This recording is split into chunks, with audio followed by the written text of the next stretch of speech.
प्यारे छात्र और छात्राओं, आज हम आपको इस वीडियो में बताने वाले हैं कि आफ्टर 10th या आफ्टर 12th आप लोग एक आईपीएस ऑफिसर कैसे बनोगे।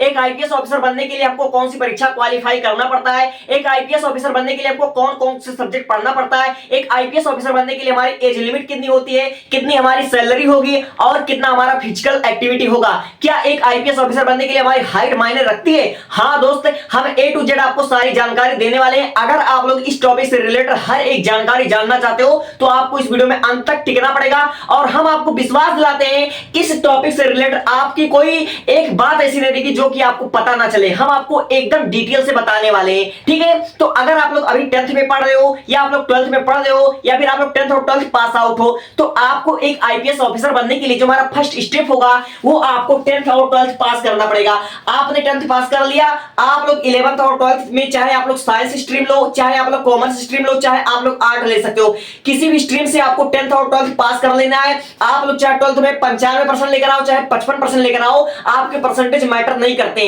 अगर आप लोग आगे चल करके यूपीएससी की तैयारी करोगे, एक आईपीएस ऑफिसर बनोगे तो आपके परसेंटेज यहां पर मैटर नहीं करते हैं। तो यानी कि हमारा जो पहला स्टेप होगा वो आपको 10th और 12th पास कर लेना है, किसी भी स्ट्रीम से और किसी भी परसेंट से बस आप लोग पास होने चाहिए। और हाँ, आईपीएस ऑफिसर बनने के लिए जो हमारा स्टेप 2 है वो आपको ग्रेजुएशन करना पड़ेगा। यानी कि आपको आईपीएस ऑफिसर बनने के लिए सबसे पहले आपको ग्रेजुएशन करना पड़ेगा। अब ये ग्रेजुएशन क्या होता है? ग्रेजुएशन आपकी 3 साल की एक डिग्री होती है। चाहे आप लोग बीए करो, चाहे बीएससी करो, चाहे बीकॉम करो, आप लोग कुछ भी कर सकते हो, बस आपको ग्रेजुएशन करना पड़ेगा। आप लोग ग्रेजुएशन कर लो किसी भी सब्जेक्ट से और फिर उसके बाद आपको एक एग्जाम की तैयारी करनी पड़ेगी, ठीक है। लाइक आपको यूपीएससी की तैयारी करना पड़ेगा और यूपीएससी की तैयारी आप लोग ग्रेजुएशन के साथ कर सकते हो या फिर आप लोग चाहे जैसे करो, आपके लिए फायदा रहेगा। तो पहला जो हमारा चरण होगा वो 10th और 12th आपको पास करना पड़ेगा, फिर उसके बाद आपको आईपीएस बनने के लिए ग्रेजुएशन भी करना पड़ेगा, फिर उसके बाद आपको यूपीएससी की तैयारी शुरू करना पड़ेगा। और सबसे पहले हम आपको बता देते हैं कि अगर आप लोग आईपीएस बनना चाहते हो, अगर आप लोग यूपीएससी की तैयारी करोगे तो आपको किन किन सब्जेक्ट में महारत हासिल करना पड़ेगा। आपको आगे चलकर के हिस्ट्री पढ़ना पड़ेगा, यानी कि इतिहास, जियोग्राफी यानी कि भूगोल पढ़ना पड़ेगा। आपको पॉलिसी यानी कि राजनीतिक आपको पढ़ना पड़ेगा। आपको इकोनॉमिक यानी कि अर्थशास्त्र आपको पढ़ना पड़ेगा। आपको एनवायरमेंट यानी कि पर्यावरण विज्ञान पढ़ना पड़ेगा। आपको साइंस यानी कि विज्ञान पढ़ना पड़ेगा और आपको करंट अफेयर पढ़ना पड़ेगा डेली का, ठीक है। और आपको एथिक्स यानी कि नीति शास्त्र पढ़ना पड़ेगा। यानी मेनली आपको 7 से 8 सब्जेक्ट पढ़ना ही पड़ेगा अगर आप लोग यूपीएससी की परीक्षा क्रैक करने का सपना देखते हो। और सबसे पहले हम आपको एज लिमिट गिनवा देते हैं। अगर आप लोग जनरल में आते हो तो आपका जो हमारा एज लिमिट होगा आप लोग 21 वर्ष से लेकर 32 वर्ष के होने चाहिए। अगर आप लोग यूपीएससी की तैयारी करोगे तो 21 वर्ष से आपका 32 वर्ष होना चाहिए। और वहीं आप लोग ओबीसी में आते हो तो आपको 21 वर्ष से 35 वर्ष के बीच में आपका आयु होना चाहिए। और वहीं पर आप लोग एससी या एसटी में आते हो तो आपका 21 वर्ष से लेकर आपका 37 वर्ष होना चाहिए एज लिमिट। यानी कि आप लोग 21 वर्ष से तैयारी शुरू करोगे और अपने अपने कैटेगरी के हिसाब से आप लोग 32 वर्ष तक, 35 वर्ष तक, 37 वर्ष तक तैयारी आप लोग कर सकते हो। अब हम बात कर लेते हैं आपकी फिजिकल एक्टिविटी की। यानी कि अगर आप लोग आईपीएस ऑफिसर बनना चाहते हो तो आपका फिजिकल एक्टिविटी होना जरूरी है। सबसे पहली बात, अगर आप लोग मेल हो तो मेल की अगर हम हाइट की बात कर लें तो जो हमारा मेल का हाइट होगा वो हमारा 165 सेंटीमीटर से 168 सेंटीमीटर होना चाहिए।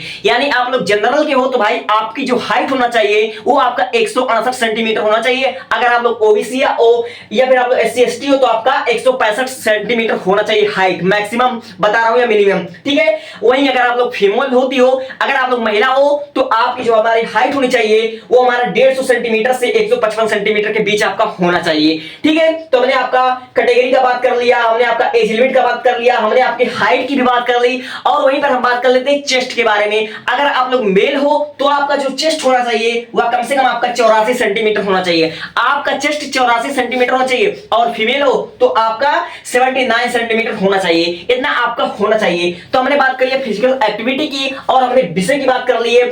अब हम आपको बता दें कि यूपीएससी की परीक्षा होती क्या है। यूपीएससी की परीक्षा जो हमारा होता है वो हमारा एनटीए करवाता है। और हाँ, ये जो हमारा परीक्षा होता है आपका नेशनल लेवल का परीक्षा होता है। इसके 3 चरण होते हैं। सबसे पहले चरण हमारा होता है प्रीलिम्स, ठीक है। ये हमारा होता है प्रीलिम्स और प्रीलिम्स में आपको 2 पेपर देने होते हैं। इसमें 2 पेपर होता है। सबसे पहला हमारा होता है जनरल स्टडीज यानी कि जीएस का पेपर होता है। इसमें टोटल आपके 100 मार्क होते हैं, ठीक है। 100 क्वेश्चन होते हैं और 200 मार्क के क्वेश्चन होते हैं। इसमें आपको टाइम 2 घंटे मिलता है। यानी कि आपको प्रीलिम्स में 2 पेपर देने होते हैं। और मजे की बात यह कि दोनों आपके एमसीक्यू टाइप के यानी कि आपका ऑब्जेक्टिव टाइप का होता है, ठीक है। आपको 2 पेपर देना होता है। एक हमारा होता है जनरल स्टडी जीएस और दूसरा हमारा होता है सीसेट का पेपर, और दोनों ही आपके 100 क्वेश्चन होते हैं, 200 मार्क का होता है, और आपका 2 घंटे का समय मिलता है। अगर आप लोग प्रीलिम्स क्वालिफाई कर लेते हो, अगर आप लोग प्रीलिम्स क्वालिफाई कर लोगे तो आपको मेंस के लिए बुलाया जाता है। तो अगर आप लोग मेंस परीक्षा भी क्वालिफाई कर लेते हो, और मेंस की परीक्षा हमारा होता क्या है, इसमें आपके टोटल 9 पेपर होते हैं और लिखित पेपर होते हैं।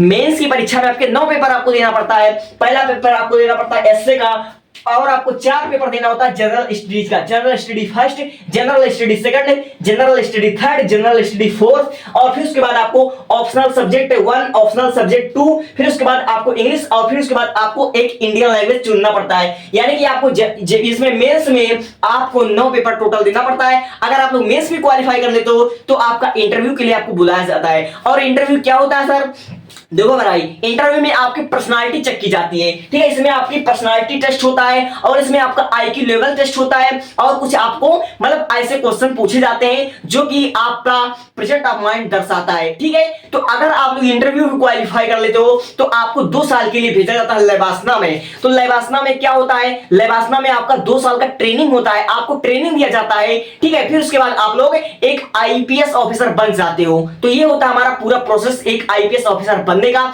आई होप कि आपको बहुत ही कम शब्दों में समझ में आ गया होगा कि एक आईपीएस ऑफिसर कैसे बने, ठीक है। तो एक बार मैं आपसे रिकॉल करवा देता हूं। सबसे पहले आपको 10th और 12th पास कर लेनी पड़ती है, किसी भी स्ट्रीम से आप लोग पास करो। फिर उसके बाद आपको ग्रेजुएशन पास करना पड़ता है, चाहे आपका 55% आए, डज नॉट मैटर। फिर उसके बाद आपको यूपीएससी की तैयारी शुरू करना पड़ता है। इतना सब्जेक्ट आपको पढ़ना पड़ता है। यह 3 चरण में होता है। सबसे पहला हमारा होता है प्रीलिम्स, और प्रीलिम्स से आपके 2 पेपर होते हैं, एक होता है हमारा जीएस का पेपर, एक होता है सीसेट का पेपर, और फिर उसके बाद आपका होता है मेंस का पेपर। और मेंस में आपको कुल 9 परीक्षा होती है, ठीक है, और इसमें आपको 3 घंटे का समय मिलता है। फिर उसके बाद आपका इंटरव्यू होता है। इंटरव्यू आप लोग क्रैक कर पाते हो तो आपको भेजा जाता है लेबासना में, वहां आपकी ट्रेनिंग होती है। और ट्रेनिंग के बाद आप लोग एक आईपीएस ऑफिसर बन जाते हो। और मैं बात कर लूं आपके कैटेगरी की, ठीक है, अगर एज लिमिट की बात कर लूं, जनरल के लिए हमारा 21 से 32 वर्ष होता है, ओबीसी के लिए 21 से 35 वर्ष होता है, एससी एसटी के लिए 21 से 37 वर्ष होता है। और मैं बात करूं फिजिकल एक्टिविटी की, तो मेल का जो हमारा हाइट होगा वह 165 से 168 सेंटीमीटर, फीमेल का 150 से 155 सेंटीमीटर, और मेल की मैं चेस्ट की बात कर लूं तो 84 सेंटीमीटर, फीमेल की अगर मैं बात करूं तो 79, ठीक है। ये हमारा होता है पूरा। तो मैंने पूरा प्रोसेस आपको 2 बार बता दिया। आई होप की चीजें आपको समझ में आई होंगी। Thank you, thanks for watching. कोई कमेंट हो, कोई आपका क्वेश्चन हो आपके मन में, तो आप लोग कमेंट कीजिए, हम आपका रिप्लाई देंगे। Thank you.